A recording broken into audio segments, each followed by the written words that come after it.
Sean bienvenidos a este pequeño rincón libre de la censura mediática, que desgraciadamente se acentúa cada vez más.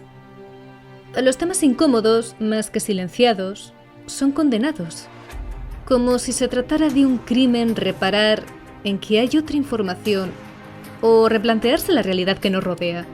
Gracias a la red podemos documentarnos al momento y a golpe de clic indagar sobre cualquier tema que nos llame la atención, aunque eso no significa que debamos ignorar lo tradicional.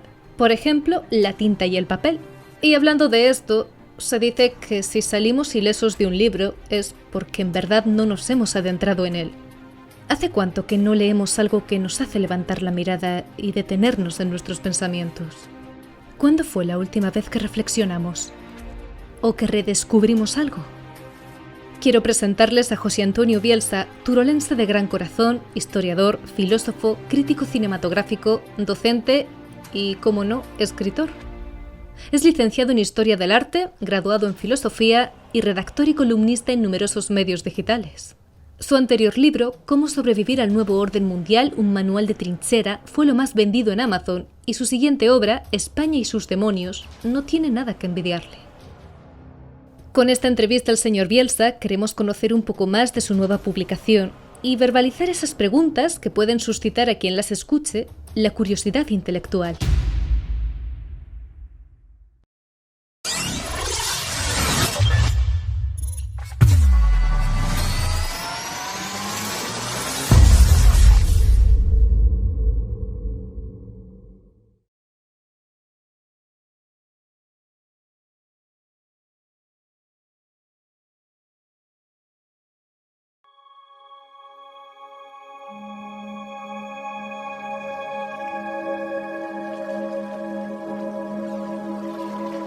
España y sus demonios reúne una selección de artículos y ensayos breves de carácter crítico. Conforme avanzamos en su lectura, comprobamos que no se queda ningún tema en el tintero. Se habla de, por supuesto, España, de la hispanidad, de la crisis de Occidente, de la corrupción de su cultura, los valores y costumbres y los mecanismos de manipulación del nuevo orden mundial luciferino, entre otras cosas. Un libro que expone aspectos incómodos, sin filtros, y, sobre todo, la decadencia inexorable de nuestra civilización, sin complejos, transversal y contestatario. Es un placer tener con nosotros a José Antonio Bielsa. Antes de dar paso a la entrevista, nos ha llegado una información de última hora. Se ha publicado en la editorial Letras Inquietas El nimbo y la pluma, otro libro del señor Bielsa. Aprovechando la presencia de nuestro invitado y que tenemos algo de tiempo, José Antonio, ¿podrías hacernos un breve resumen de su contenido y compartir qué te ha impulsado a escribirlo? ¿Con qué objetivo? Sí, bueno, el nimbo y la pluma, si está a punto de salir o si no ha salido ya, simplemente es un trabajo mío de hace varios años que pues lo hice poco a poco porque más que un trabajo de escritura y de redacción, pues era un trabajo de lecturas, ¿no?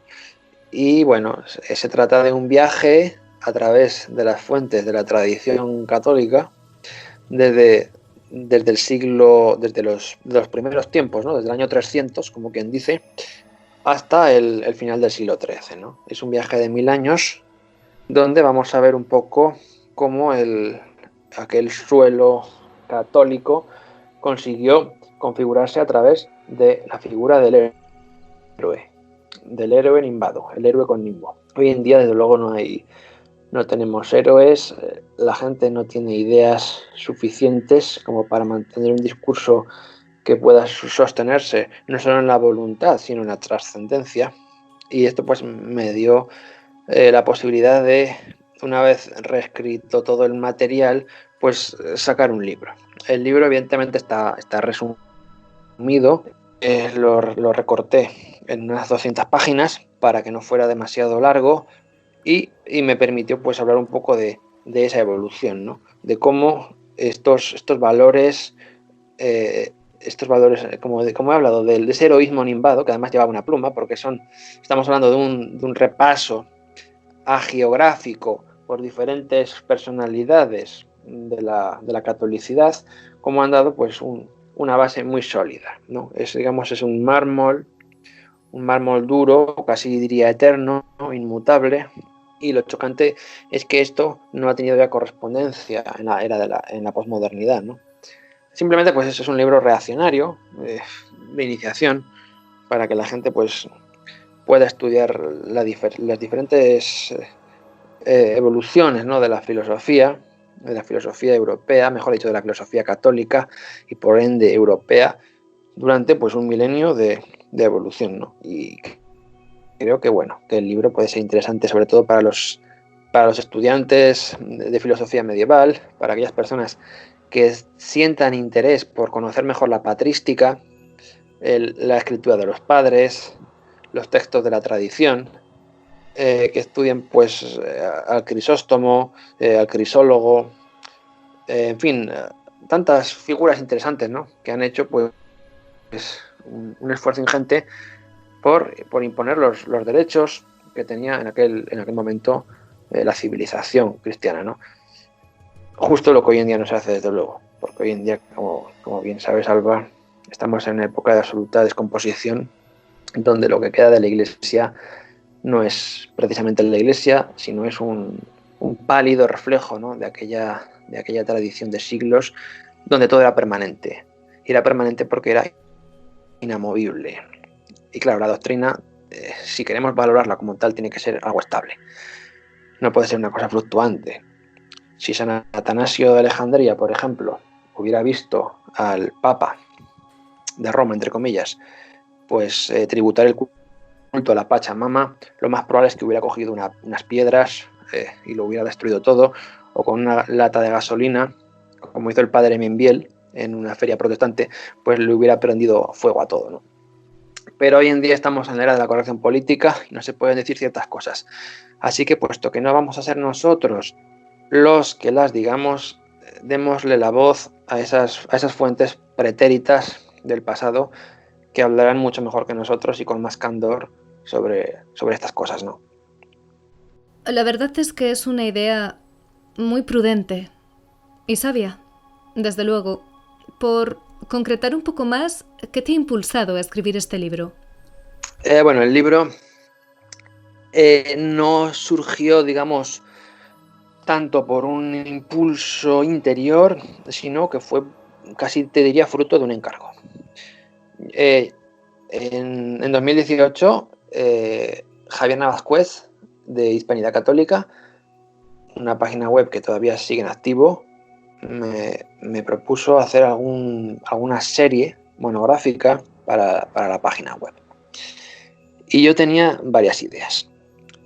Una idea era hacer una serie sobre doctores de la Iglesia, como suena, por entregas. Otra idea pues era hablar de los textos de la tradición, evidentemente sin hacer un análisis filológico ni nada por el estilo, sino algo mucho más simple, ¿no? Una serie de introducciones. Y otra opción pues hubiera sido simplemente pues hacer un cuadro cronológico, siglo a siglo, intentando contextualizar los diferentes sucesos y cómo esos sucesos hoy en día pues han sido distorsionados, ¿no?, por una comprensión totalmente, casi no diría extemporánea, pero sí anacrónica del pasado.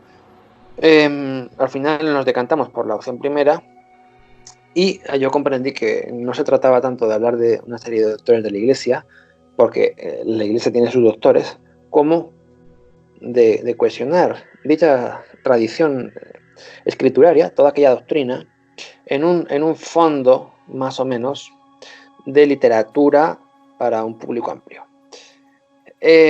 Por consiguiente, la serie avanzó, pero descubrí y me resultaba sorprendente porque también tenía que leer los libros originales, las fuentes, debidamente traducidas, por supuesto, y es que la patrística en España, por fortuna, la tenemos bastante traducida. Pues todo esto me permitía profundizar en otros autores que no tenían precisamente el título de doctor. Y ahí pues había muchísimas figuras interesantes, ¿no? Del arco que puede ir de San Atanasio a Santa Catarina de Siena, o no sé, incluso aquí en España, ¿no?, que tenemos tantas figuras doctrinalmente potentes, ¿no?, como San Juan de la Cruz o Santa Teresa de Ávila. Pues el propósito era simplemente ese: cohesionar todas las líneas de fuga en un núcleo duro de doctrina, con el propósito de desmontar, ante todo, dos mentiras.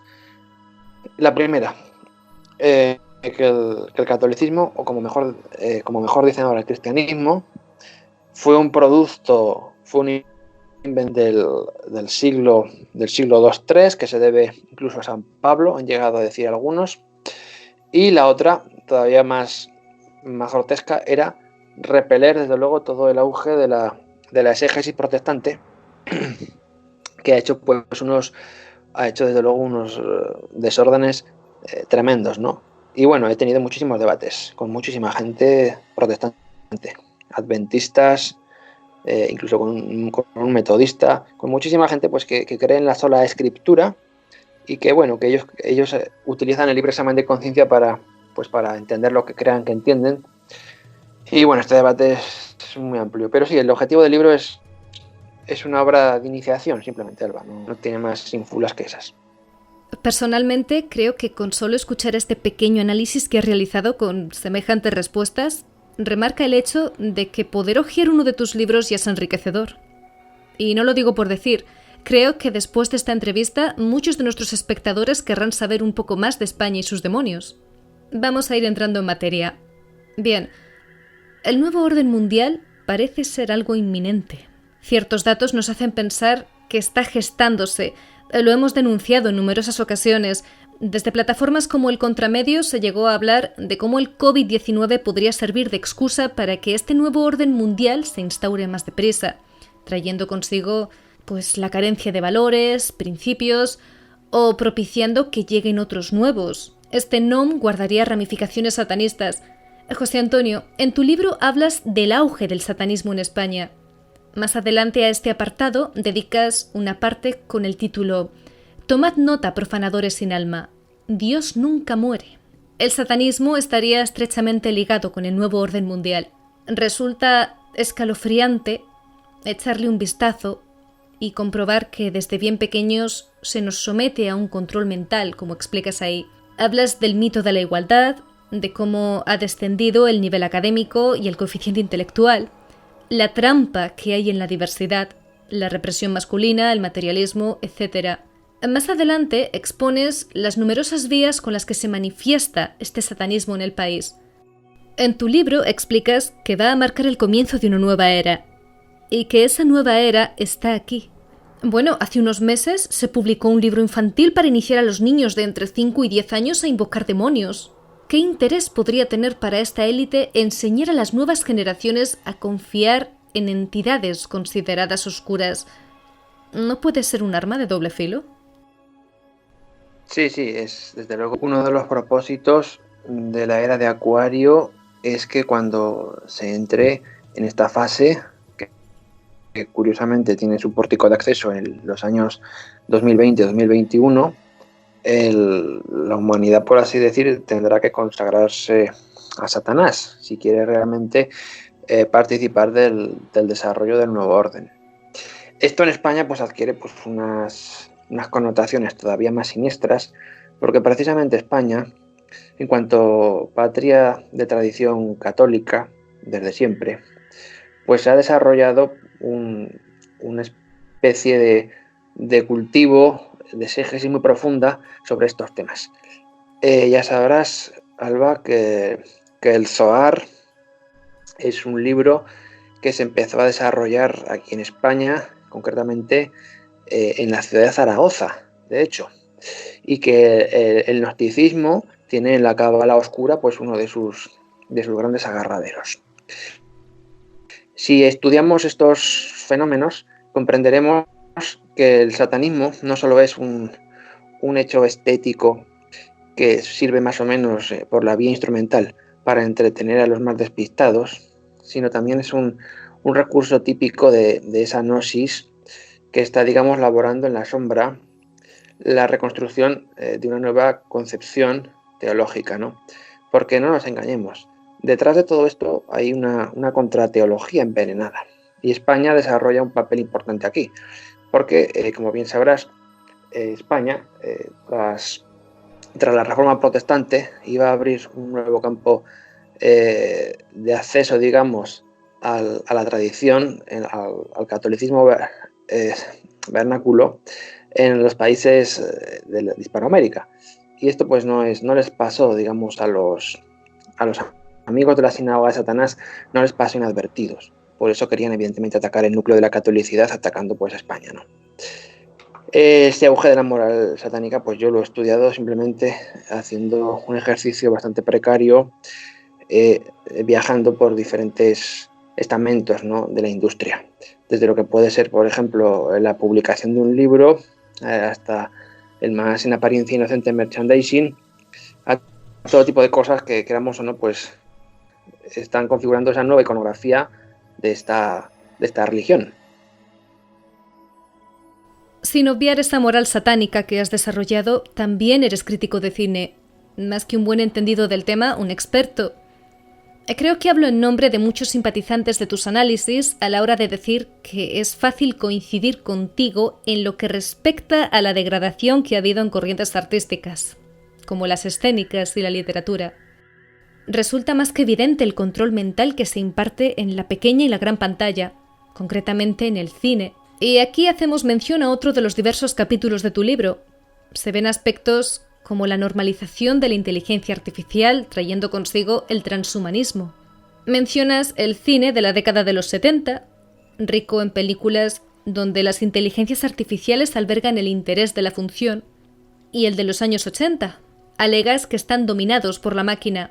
Podríamos pensar que este recorrido cineasta es una manera de rechazar las inquietudes intelectuales y de preparar a la población para un cambio social, o antropológico, para ser más específicos. Sin lugar a dudas, el cine es el cine que se ha hecho, ¿no? Este cine especulativo hollywoodiense es un anticipo de lo que se va a hacer con la humanidad, de lo que se está haciendo, ¿no? Por eso hay que hablar efectivamente de un cambio de paradigma antropológico. Y la preparación, ¿no?, de este paradigma pues reposa pues en estos centros de creación de significado, de los que uno pues es Hollywood. Y Hollywood pues tiene pues el monopolio, ¿no?, de toda la gran industria. Vamos a omitir desde luego el cinema oriental, el cine que se hace en la India, que es muy potente, porque aquí en España y en Europa pues estamos, digamos, bajo el yugo anglo-sionista de Hollywood. Estas películas, como bien se ha observado, empezaban siendo pues unos tímidos experimentos, ¿no?, serie B, donde se abordaban estas cuestiones de la inteligencia artificial. Pero vamos a ver cómo ya en los años 70 y sobre todo en la década de los 80 la máquina va a ser la gran protagonista. Hoy en día las nuevas generaciones ya han nacido con la máquina bajo el brazo y no pueden sustraerse de ellas. Por eso el carácter de preparación que tuvieron estas películas marcó a esta generación nacida en los años 60, 70, y esta misma generación de verdad ha sido la que ha acatado las consignas de educación de la generación siguiente, que es una generación, como decimos, desarmada. Estos nuevos paradigmas también son también las pautas de un ejercicio de sumisión a la máquina. Las películas, por lo general, cada vez son más mediocres. Hemos visto cómo la puesta en escena ha desaparecido, por así decir. Ya no hay puesta en escena, solo hay montaje fragmentario, planos jadeantes, primerísimos planos de actores con los rostros sudorosos, miradas inexpresivas, un verdadero despliegue de zombies, no como los de Romero, sino como zombies más o menos bien vestidos.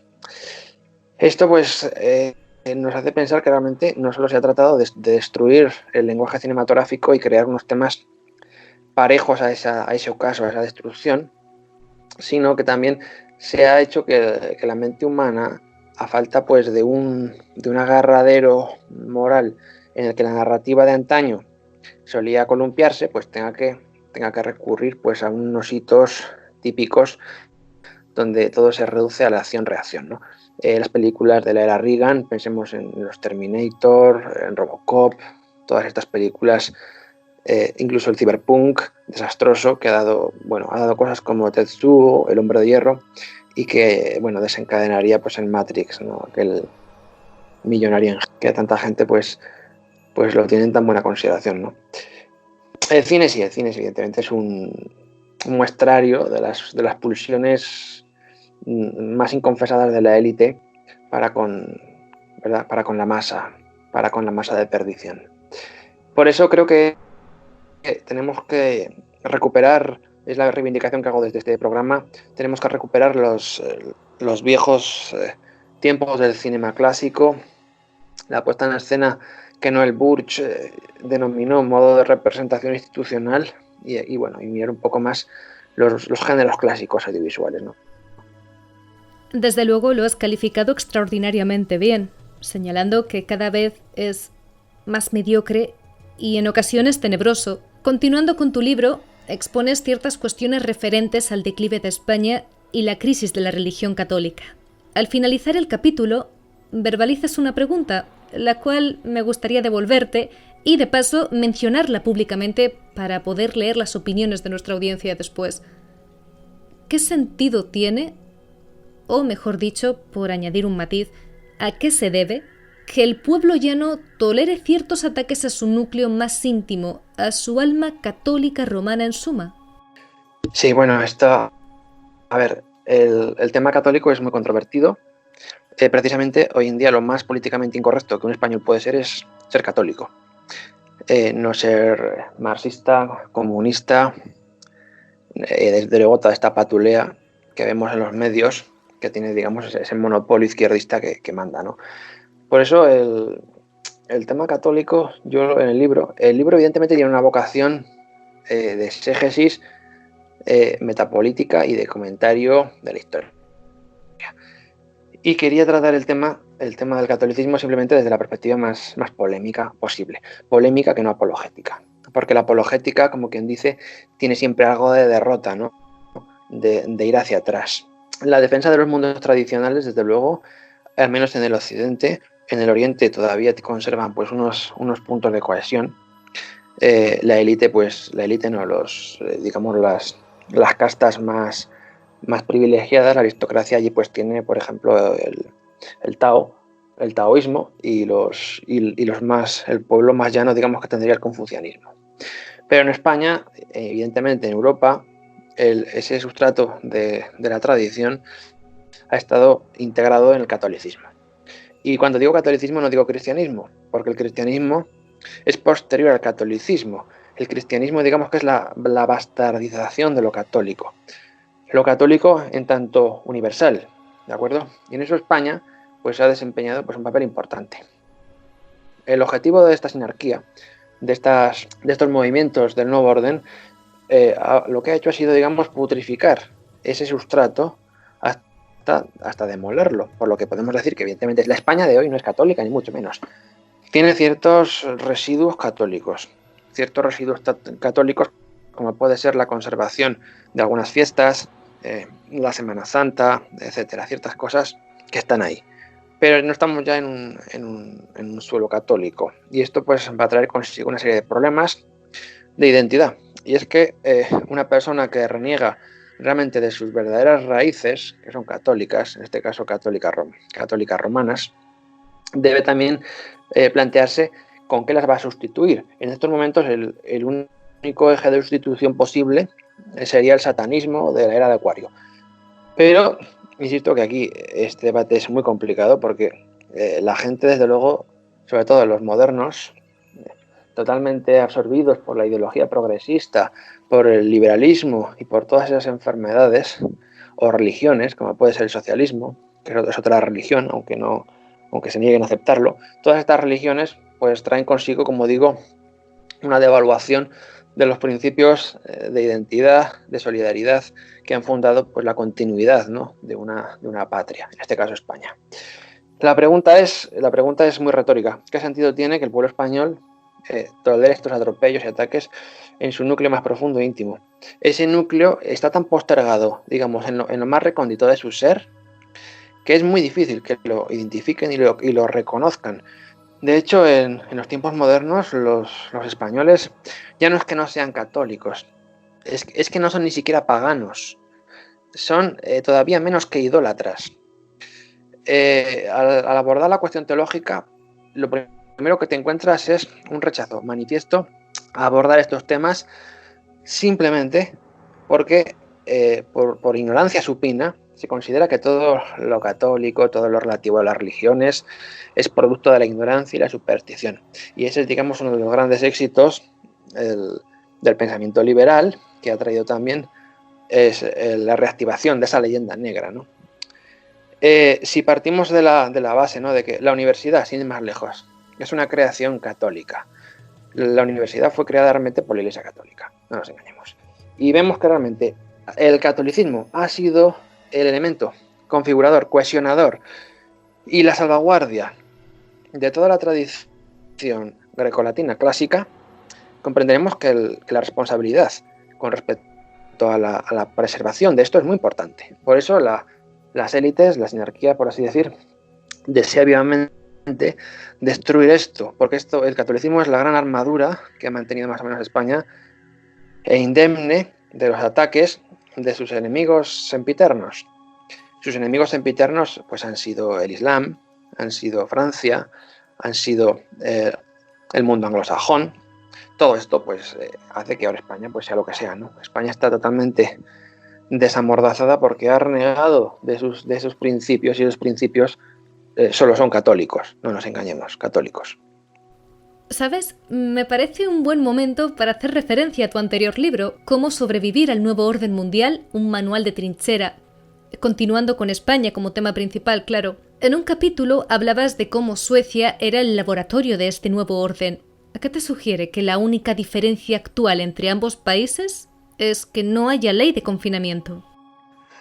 Bueno, en Suecia es sintomático porque los suecos llevan unos 40 o 50 años de adelanto respecto a nosotros. Evidentemente todo esto tiene un nombre, se llama socialdemocracia.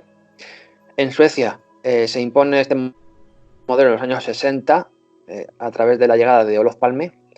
Y Olof Palme, no sé si lo sabes, Alba, era un gran simpatizante de la ETA y no tuvo ningún problema en celebrar el atentado a Carrero Blanco. Atentado, por cierto, comandado por la CIA. Y es curioso que también el Kissinger estuviera detrás. O sea que, lo que digo, Suecia, Suecia está, digamos, padeciendo las últimas secuelas de su tradición luterana. A Suecia le quedan pues unos pocos años de pervivencia en el tiempo como nación. Ya digamos que es un campamento multicultural. Es el sueño más avanzado del conde Kalergi. España en estos momentos está en un caso análogo. Más que estar, digamos, en una socialdemocracia, estamos en una especie de régimen socialista comunista bolivariano, comandado pues por unos agentes de risa, una patulea humana de difícil clasificación.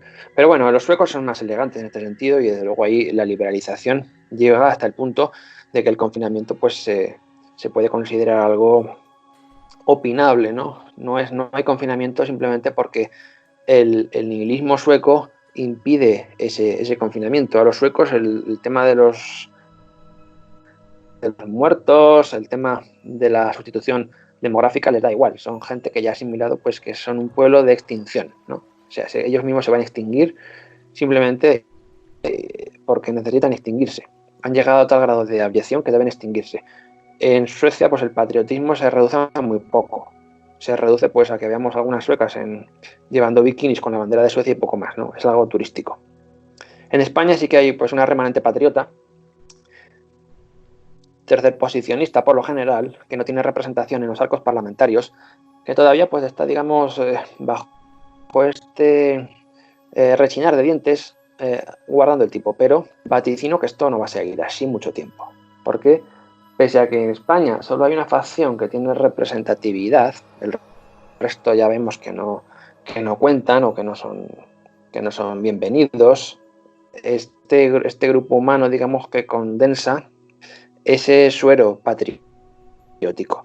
Piensa también que en Suecia el 30% de la población no es sueca, autóctona, quiero decir, y que esto, pues trae consigo que ese país, que va camino del tercer mundo en apenas 7, 8 o 9 años, pues no tenga todavía un equivalente en España. Por eso creo que España está muchísimo mejor que Suecia, felizmente, y podrá resistir el golpe si le dejan, desde luego. Ah, y otro detalle. Siguiendo los pasos de los suecos, fue un ciudadano de ese país quien empezó a abrir el debate sobre el canibalismo. En la página 308 de tu libro hay una cita de la Iglesia de la Eutanasia que dice: los pilares que sustentan la ideología de nuestra Iglesia son suicidio, aborto, canibalismo y sodomía. Me llama la atención que explicas que muchas personas consideraron que el surgimiento del debate en sí era algo falso y que, por otro lado, estas noticias no parecían llamar la atención.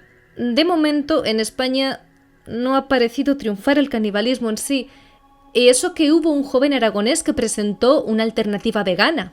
Recordemos que el vegetarianismo y el veganismo está muy extendido entre la población, que consistía, y perdón por los detalles, en realizar morcilla con nuestra propia sangre.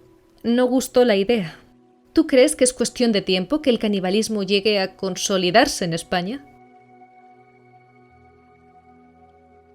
Yo creo que no se consolidará por varios principios del genotipo, ¿no?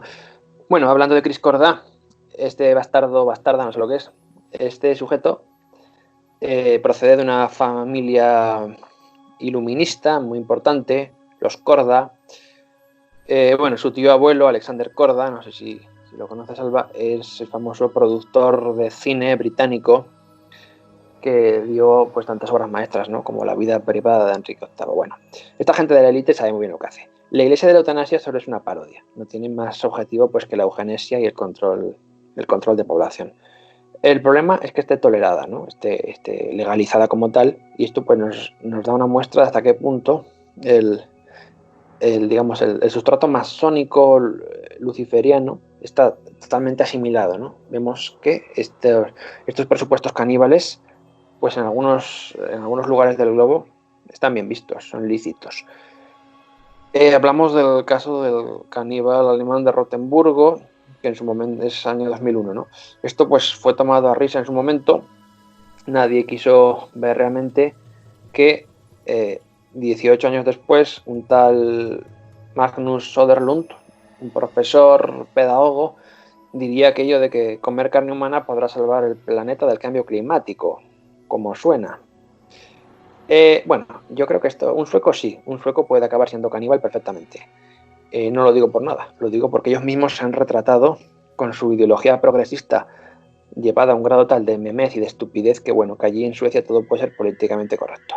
Pero yo creo que en España, felizmente, el mero influjo, la mera pervivencia de la dieta mediterránea, de esta gastronomía que tenemos tan avanzada, tan sofisticada, pues a poco que una persona bien nacida sepa discernir realmente lo que es pues un jamón de jabú o de la mano amputada de un antiguo votante de los Palme, bueno, ¿qué te voy a decir? Que me parece pues que no. La opción caníbal en España no la doy por futurible, porque creo que y sin embargo piensa, mira qué bien, que en algunos supermercados ya de España están promocionando el consumo de insectos, ¿no? O sea que es curioso. Pero una cosa es comer una hormiga y otra cosa es comer carne humana, y eso me parece una idea, esa tentación antropófaga me parece horrible. No creo que llegue a plantearse siquiera el debate. Bueno, esperemos que no se pierda la dieta mediterránea, aunque son muchas las personas que se dejan influenciar por movimientos. A veces parece que también nuestros políticos. En la página 55, por situarnos, de tu libro España y sus demonios, hablas de Rajoy y lo que supuso para el país su llegada al poder. Una página atrás, concretamente, rememoras un viaje que realizó a México, alegando que él volvió al país, a España, totalmente transformado. Esto ha supuesto todo tipo de hipótesis para los ciudadanos. Hay quien piensa que Rajoy es un traidor a la patria o un MK Ultra, una marioneta que ha cedido ante el poder de las más altas esferas. ¿Qué opinas tú? Sí, bueno, a ver, Rajoy, es decir, Zapatero bis, Zapatero 2, no solo es un traidor, un lacayo, uno de los mejores actores del nuevo orden mundial, sino que, como bien ha recordado Alba, realizó el año 2008 un viaje a México del que vino totalmente transformado. No sé si estás al tanto del expediente Royuela. Bueno, acabo de terminar de leer el libro de Santiago Royuela, sobre el fiscal Mena, es tremendo. Y bueno, es cierto que sí, que Mariano Rajoy estaba clasificado. Era uno de los objetivos pues a liquidar. Pero Rajoy siempre ha sido pues un camaleón político impresionante, ¿no?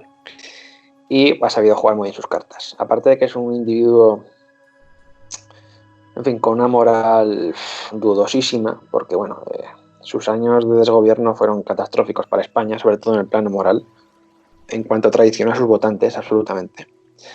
Da a entender que la idea de que fuera una mega ultra pues puede ser interesante, pero no es determinante. Marioneta, desde luego, todos lo son. Del primero al último politicastro, que tiene una silla, sabe muy bien que tiene que velar por la pervivencia y conservación de esa silla. Pero en el caso de este hombre todavía es más siniestro, porque vemos cómo se puede utilizar un discurso más o menos conservador contra sus propios votantes, ¿no?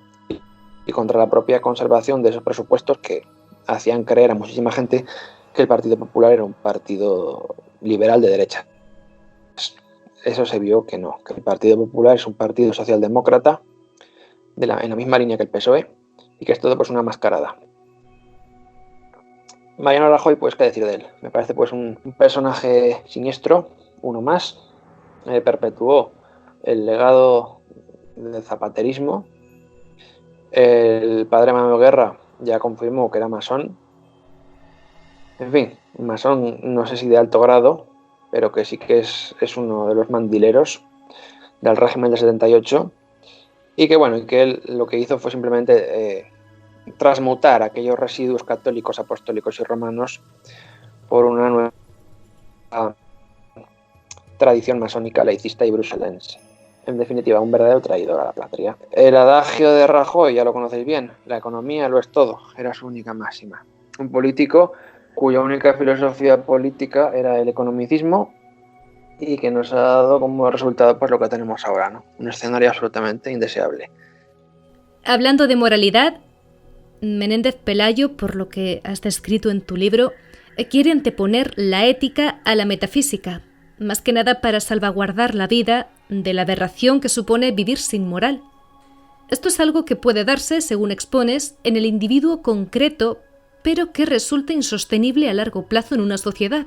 ¿Podrías explicar a la audiencia por qué? Es decir, sin metafísica, comentas, los cimientos de la ética comienzan a tambalearse hasta la quiebra inminente. Lo ejemplificas, de hecho, con el siglo XX. Sí, a ver, la idea de la que habla aquí Menéndez Pelayo ya la planteó muchísimo tiempo antes que él, bueno, muchísimo tiempo antes, unas cuantas décadas antes que él, Juan Donoso Cortés. Si queremos realmente comprender un poco lo que ha significado esta debacle española, animo al lector a que lea un poco las obras de Juan Donoso Cortés. Juan Donoso Cortés, político, orador de la primera mitad del siglo XIX, escribió un ensayo muy importante, el ensayo sobre el catolicismo, el liberalismo y el socialismo, y mucho antes de ese ensayo, unos cuantos años antes, tiene un discurso memorable, ¿no? Que es el discurso sobre la dictadura. En el discurso sobre la dictadura, Donoso Cortés, y esta es la idea que va a retomar Menéndez Pelayo, habla de cómo es una sociedad más o menos cohesionada, como una vez ha apostatado, y cuando digo apostatado, quiero decir que ha destruido su horizonte metafísico, como una vez ha apostatado, es prácticamente imposible que recupere aquel principio tradicional sustentado en la fe. Es prácticamente imposible. Sin embargo, Donoso Cortés plantea la posibilidad de que, pese a que la sociedad, una vez se ha perdido, ya no se recupera, sí que es posible que algunos de sus elementos aislados, es decir, de sus ciudadanos, sí que se recupera, ¿de acuerdo? La cuestión es tanto, ¿qué anteponer, la metafísica o la ética? Menéndez Pelayo es pragmatista aquí y parte de que, claro, evidentemente es mejor una ética atea, pero una ética, al fin y al cabo, que una contrametafísica. Y esa contrametafísica hoy en día es el satanismo. El satanismo no es ateo, ni siquiera es increyente realmente. El satanismo lo que pretende es que todos los recursos humanos, cuantitativamente, se consagren pues a unas deidades negativas. Igual que la industria del aborto no es tanto una industria como un ritual satánico de invocación a Moloch, Baal, pues lo mismo ocurre con la nueva metafísica, que es una contrametafísica. La nueva metafísica es el positivismo degenerado, el positivismo en la vía de Comte, pero más allá. Todo esto pues nos tiene que plantearnos si una mera ética atea, una ética kantiana, va a permitirnos mantener el edificio social en pie, porque precisamente en esa ética atea, en esa ética kantiana, es por donde se infiltra el nuevo credo de fe masónico, que a fin de cuentas es también un satanismo atenuado. Bueno, el enfoque, tal y como Menéndez Pelayo lo plantea, pues yo pienso que no se puede resolver sino pues volviendo a ese eje de oro, ¿no?, de la cultura española, porque entre tanto el ateo auténtico, y no hablo del ateo con etiqueta, ¿no? Hay ateos y ateos. Tenemos los ateos que van diciendo soy ateo, pero no, usted no es ateo. Usted seguro que cree en algo, seguro que tiene fe en alguna nueva religión moderna, en algún culto idolátrico moderno. Usted seguro que cree en algo, eso seguro, porque el ateo, evidentemente, es una persona que ha llevado el desarrollo metafísico a unos límites que están más allá de cualquier posibilidad humana. Piensa en el personaje de Kirillov, en la novela Los endemoniados de Dostoyevsky. Ahí sí que hay un ateo. Y su suicidio es el suicidio de un ateo, porque se suicida para ser Dios, nada menos, ¿de acuerdo? En fin, Alba, no sé si me estoy yendo un poco por las ramas, pero lo que quiero decir es que el problema de la metafísica conlleva a medio y largo plazo también el problema de la ética. Y una vez la metafísica ha sido dinamitada, la ética también cae y termina por difuminarse en nada. Y es aquí el principio del nihilismo, ¿no? Puesto que todo se disuelve en una nada, es inútil intentar justificar nada, porque todo es nada, todo se disuelve. No solo la religión, también la familia, la moral, todo es una nada, por lo que todo vale, que es lo que le dijo Nietzsche a Dostoyevsky en aquella respuesta libresca, en aquel monólogo imposible, ¿no?, del filósofo alemán, diciendo que bueno, si Dios no existe, todo está permitido, por lo tanto vamos a decir que Dios ha muerto, ¿no? Todo está permitido. Hemos hablado antes de las altas esferas. Las sociedades secretas, podríamos decir, han dejado de ser secretas para convertirse en discretas. Esto es un hecho que también señalas en tu libro, además de ofrecer dos pilares básicos sobre su funcionamiento. El primero, que se basan en que hay unos recursos humanos comprados, que cada uno tiene un precio y la clave está en saber qué precio es ese, y el dinero en sí, el combustible que pone en marcha la maquinaria. ¿Cuál dirías, a tu juicio, que es la cualidad más perturbadora de todas estas sociedades secretas? Sí, bueno, estas sociedades secretas estaríamos hablando de la sinarquía esotérica con media. O sea, lo que René Guénon denominó la interfaz pseudoesotérica. Esta gente trabaja para la sinarquía exotérica con X. La sinarquía exotérica, evidentemente, simplemente es la realidad dirigente del verdadero gobierno mundial, que no son los gobiernos ni las patrias soberanas, son pues las empresas, ¿no?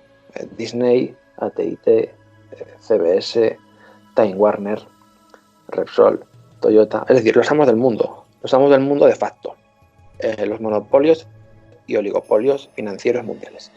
Pero detrás de esta gente, detrás de estos logotipos, detrás de estas marcas, detrás de estas transnacionales, están los presuntos iniciados, que son, digamos, los que hacen el trabajo sucio, dirigidos por los que están realmente detrás, que es la verdadera sinarquía esotérica auténtica, allí donde sí que hay pues unos grados de iniciación muy avanzados.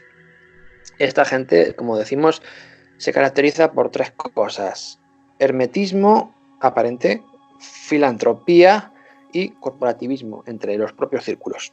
Los clubes rotarios, sin ir más lejos, pues son un trasunto de esta dinámica.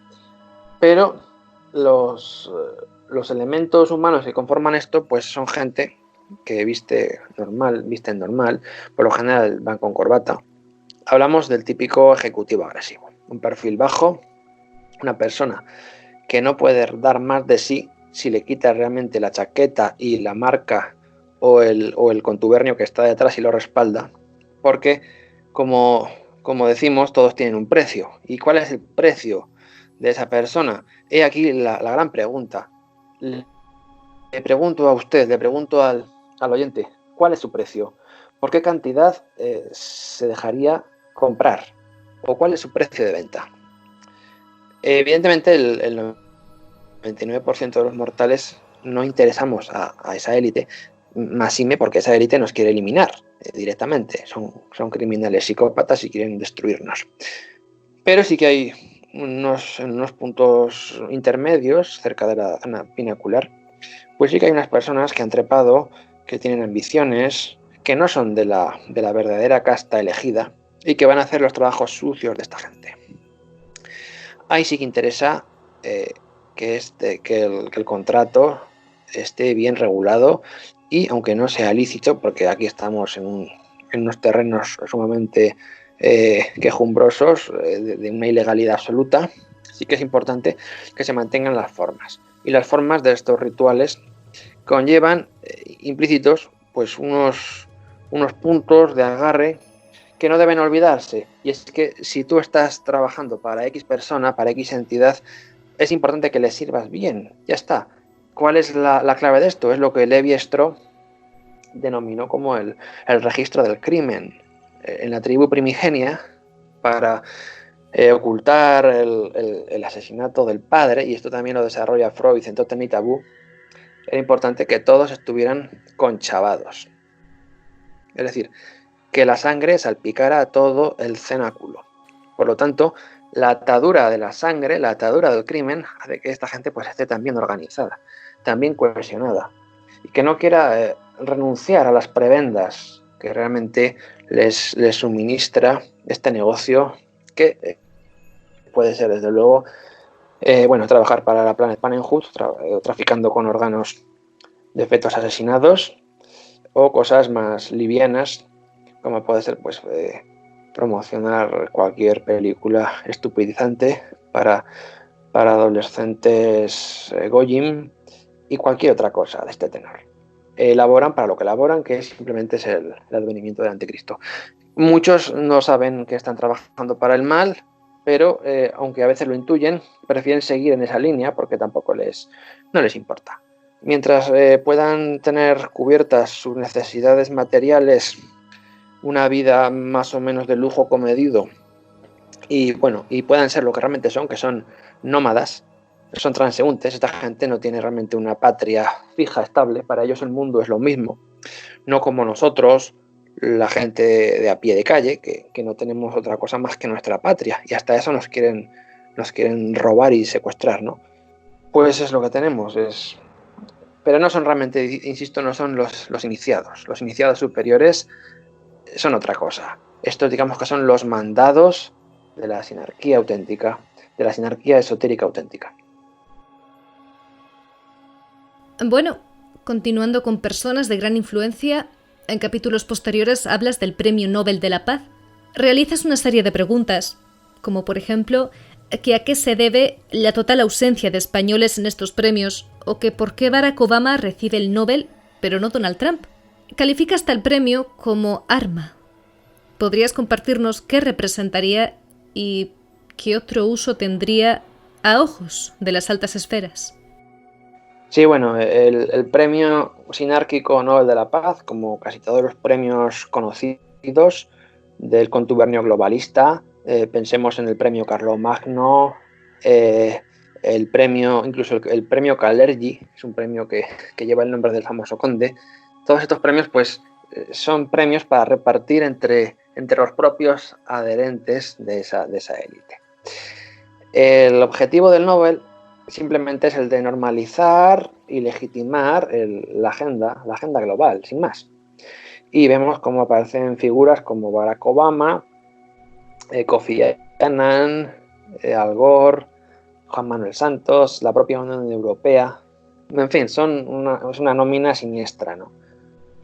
creer que esta gentuza o estas entidades demoníacas merecen un Nobel de la Paz, pues o es considerar al rebaño muy estúpido o es ciertamente es una muestra de cinismo del más alto nivel. En cuanto al caso Trump, bueno, Trump sabemos que es digamos la sorpresa de los últimos años. La élite pues quería otra cosa. Por alguno de esos milagros del sistema democrático useño entró Trump y ahora pues la situación es en la que tú mejor que yo sabes lo que se está cociendo allí, ¿no? Pero bueno, el premio Nobel de la Paz solo es un elemento más, ¿no?, de la impostura de este nuevo orden mundial. En fin, una cosa que merecería ser analizada con el debido tiempo, porque hay unas listas que se rehacen todos los días, que lo que están haciendo simplemente es crear un nuevo santoral laico.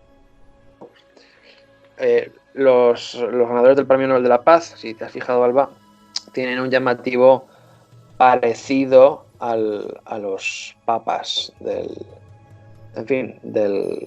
listado, ¿no?, romano. Son una especie de santos laicos nimbados. Ahí está la cabeza de caniche de Alfred Nobel en esa medalla de oro y representa pues una especie de saga positivista de figuras caras a los intereses del nuevo orden, neoliberales, laicistas, secularizados, con la religión de la tolerancia, la fraternidad, la igualdad. Todos esos mantras, esos palabrejos que no quieren decir absolutamente nada, pero que se han vendido muy bien y que han conseguido engañar pues a una multitud ciega. Todo esto es el opio, ¿no? Dijo Heinrich Heine que la religión era el opio del pueblo. Podemos refutarla y decir que la agenda progresista izquierdista es el opio de los tontos, es el opio de las masas que ya no son pueblo. Bien, pues para concluir con la entrevista, en las páginas finales de tu libro plasmas otra cita, esta de Jean-Paul Warburg. Dice así: guste o no guste, tendremos un gobierno mundial. La única pregunta es si se logrará mediante imposición o por consentimiento. Y posteriormente facilitas un esquema con 9 paradigmas del no. ¿Crees que la gente querrá comprar ese nuevo orden mundial que se nos impondrá a la fuerza o que existe una vía para impedir que impere en nuestra sociedad? Sí, bueno, hay vías alternativas. El problema es que la fuerza de la democracia, la fuerza de la memocracia, la fuerza, permítaseme la expresión, de la mierdocracia, es el peso de la masa totalizadora de unas cantidades humanas que evidentemente no pueden pensar por sí mismas, porque las masas, si por algo se caracterizan, es porque no piensan. Ya lo dijo don Antonio Machado, poeta y masón, aquello de que en España de cada 10 cabezas, 9 embisten y una piensa. Pues yo diría que en España no son de cada 10 cabezas, de cada 1000 cabezas apenas una piensa. Y por desgracia los multimedios han ganado la batalla. Basta pues asomarse a la parrilla televisiva y hacer un paseo pues por los diferentes canales, ¿no? Mediaset, A3 Media, RTV, es desolador. Con semejante pan nuestro de cada día con el que se alimenta la gente, una sociedad está totalmente desactivada. Por lo que el señor Warburg aquí sí va a llevar pues una gran sorpresa, porque si la sociedad española sigue este paso, pues el nuevo orden pues no es que sea impuesto, sino que será simplemente acatado por puro consentimiento. Hay una serie de paradigmas, insisto, conviene estudiar, pero si no tenemos una sociedad ilustrada, una sociedad que realmente aprenda a pensar por sí misma, no conseguiremos librar esta batalla. Y me gustaría ir a esos modelos de patrias soberanas donde los ciudadanos son intelectualmente activos, no pasan, digamos, por esta engañifa del diablo. Pensemos, por ejemplo, en el mundo persa, en Irán. La población iraní tiene una conciencia metapolítica altísima. Si la comparamos con la española, no tiene nada que ver. Pero claro, aquí en España, insisto, el jarabe marxista cultural de la corrección política pues lo ha arrasado todo. Y una cosa es que la gente pide que sus ideas pues sean díscolas, sean contrarias al gobierno, a los intereses del sistema, Pero la cuestión es, ¿cuándo esas ideas van a ser debidamente expresadas en público, normalizadas? No solo se trata de libertad de pensamiento, también se trata, desde luego, de libertad de expresión y, sobre todo, de libertad de prensa, una cosa pues, que practican en España muy pocos medios. No sé si esta respuesta que te he dado te resuelve un poco lo que me has preguntado, pero yo creo que en estos momentos España no está preparada para una batalla metapolítica, simplemente porque no tenemos una masa mínima crítica suficiente como para sacar el debate a la calle y hacer algo consistente. Date un paseo por Twitter, por las redes sociales, que son un auténtico erial, y ves cómo se hablan de los temas más siniestros, como por ejemplo la vacuna del coronavirus, con una total sumisión, con una ingenuidad estúpida, cretina, por definir de alguna manera, y es terrible, ¿no? Pues sí, José Antonio, es terrible, te doy la razón. Finalizando ya con la emisión, volvemos a repetirlo, que para la investigación el primer paso es cuestionarse todo y después valorar teorías y datos contradictorios que nos empujen a salir de nuestra zona de confort, desde la objetividad, claro, para sopesarlos y considerar, bajo nuestro criterio, si son válidos o no. El libro España y sus demonios está escrito tras un cuidado estudio y la inalterable capacidad analítica que un librepensador como José Antonio puede mantener. Obtener cualquiera de sus libros no es un gasto, es una inversión. Desde aquí animamos a todo nuestro público a comentar gustosamente todo lo que considere oportuno. Nunca está de más un sano debate. Hasta aquí la entrevista al señor Bielsa, a quien agradecemos su tiempo y su cariñosa dedicación. Nos vemos en el próximo programa.